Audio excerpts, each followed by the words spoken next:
Have you ever thought about what might happen if we detonated a nuclear bomb in space? It's a wild question that might sound more like science fiction than reality, but the answer reveals a story of ambition, hubris, and unintended consequences. We're used to associating nuclear bombs with destruction on the ground, shattering cities, leveling landscapes, and creating radioactive wastelands. But what if one of the most destructive forces on Earth was unleashed where there's no air, no ground, and no life as we know it? Would it be harmless, or would it bring consequences we're not ready to handle? Spoiler alert, the truth is stranger, more beautiful, and far more terrifying than you might imagine. Before diving into the scientific, political, and downright bizarre details of what happens when we nuke space, let's rewind to the era when this very idea was tested in real life, an era fueled by paranoia, competition, and an insatiable thirst for power. The year was 1958. The world was caught in the grip of the Cold War, a tense standoff between two nuclear-armed superpowers, the United States and the Soviet Union. Both nations were scrambling for technological dominance, not just on Earth, but in the heavens above. Sputnik, the first artificial satellite, had been launched by the Soviets a year earlier, shocking the United States and setting off the space race. Amid this high-stakes competition, someone proposed a radical idea. What if we detonated a nuclear bomb in space? It wasn't just about showing off military might, although that was certainly part of it. There were strategic reasons as well. Scientists and military leaders believed that nuking space could provide vital information about missile defense, satellite technology, and even the effects of nuclear explosions beyond the atmosphere. But as you might guess, the risks were monumental. What would happen to the Earth's magnetic field? How would space-based detonations affect satellites, communication systems, or even life on Earth?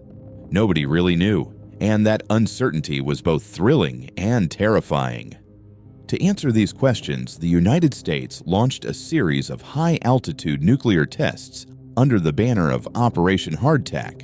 Among these, 3 tests stood out as the first serious attempts to understand what happens when we take nukes beyond the surface of our planet.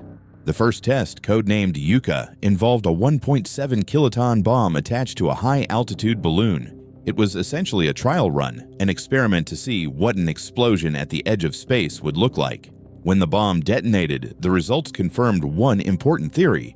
High-altitude nuclear explosions produce electromagnetic pulses, EMPs, that are exponentially more intense than those generated by ground-based detonations. Encouraged by this discovery, the U.S. military decided to go bigger. The next 2 tests, Teak and Orange, involved far more powerful bombs, 3.8 megatons each, launched on missiles into the upper atmosphere. When Teak detonated 43 miles above Johnston Atoll in the Pacific, it created a brilliant flash visible from hundreds of miles away. The explosion disrupted radio communications across the Pacific for hours and even caused sunburns for personnel stationed nearby.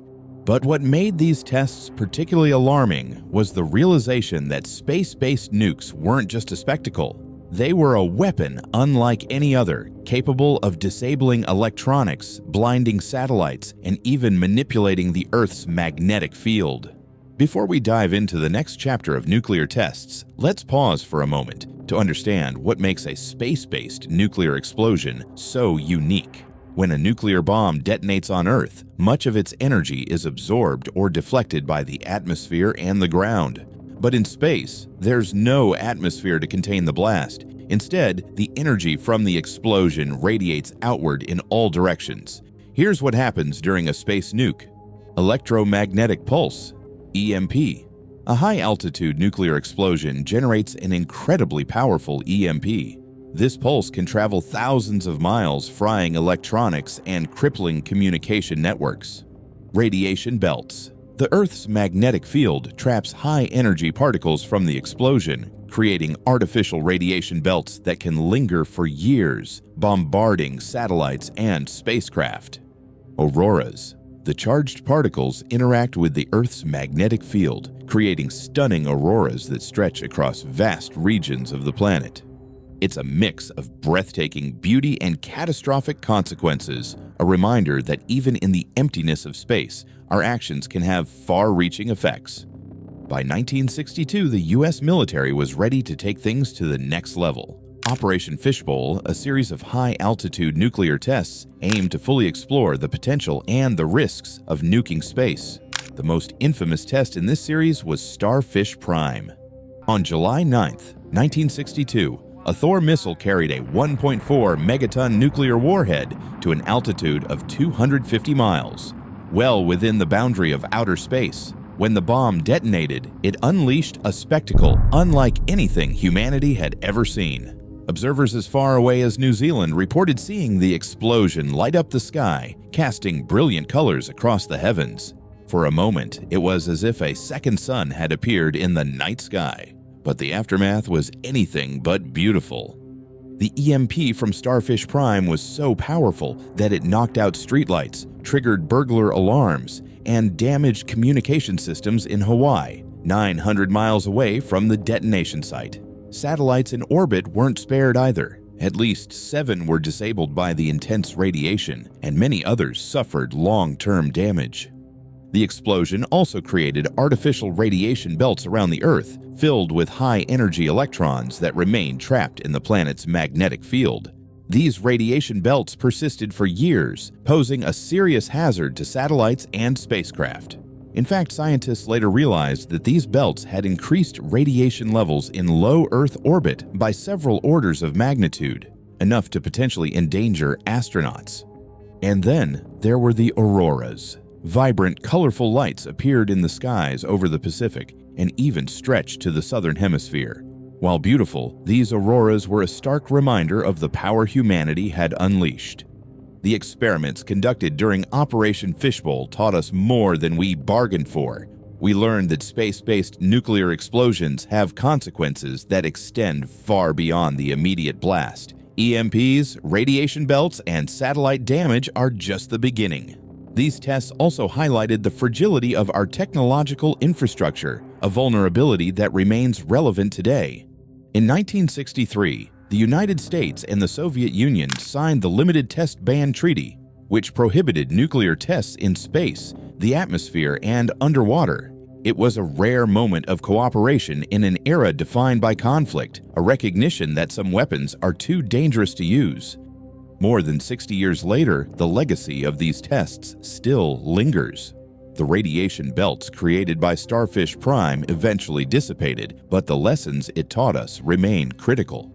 Today, our dependence on technology has only grown. GPS systems, communication satellites, and power grids form the backbone of modern civilization. A single high-altitude nuclear explosion could disrupt or destroy these systems, plunging entire nations into chaos. What's more, the idea of using space as a battleground hasn't disappeared. While international treaties prohibit the use of nuclear weapons in space, the technology still exists, and the temptation to use it in a moment of desperation or aggression remains a haunting possibility.